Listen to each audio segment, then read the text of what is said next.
গাধাকে সৃষ্টি করার পর তাকে বলা হলো সকাল থেকে সন্ধ্যা পর্যন্ত তাকে ক্লান্তিহীন পরিশ্রম করতে হবে।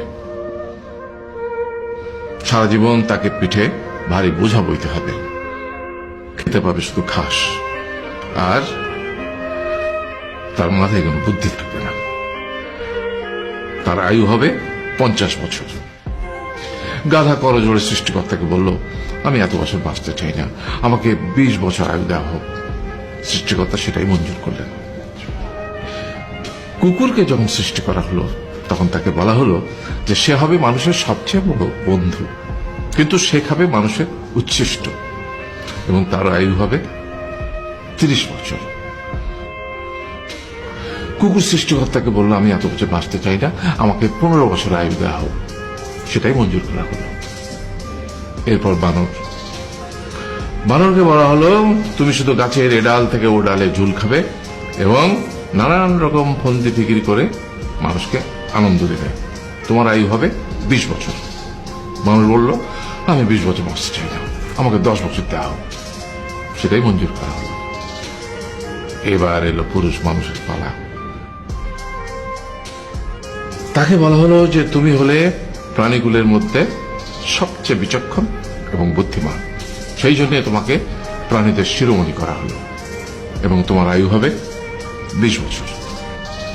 তখন পুরুষ মানুষ বলল, করজোড়ে বলল সৃষ্টিকর্তাকে যে 20 বছর আয়ু অত্যন্ত কম, হে প্রভু, আমাকে ওই গাধার সে যে 30 বছর আয়ু চায়নি সেটা আমাকে দেয়া হোক। ওই যে কুকুর 15 বছর ফিরিয়ে দিয়েছিল সেটাও আমাকে দেয়া হোক। আর যে বানর 10 বছর নেয়নি সেটাও আমাকে দেয়া হোক। 20 বছর অত্যন্ত কম, আমি দীর্ঘদিন বাঁচতে চাই। সৃষ্টিকর্তা সেটাও মঞ্জুর করলেন।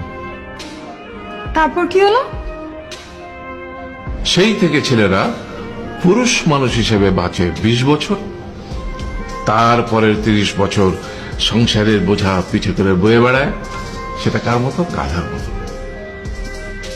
তারপরের 15 বছর সে তার ছেলে মেয়েরা যা দেয় সেই রকম ঠিক কুকুরের মতো উচ্ছিষ্ট খেয়ে বাঁচে।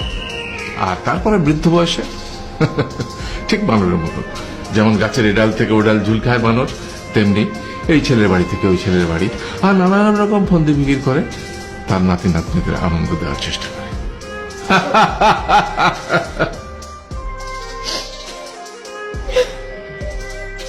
আরে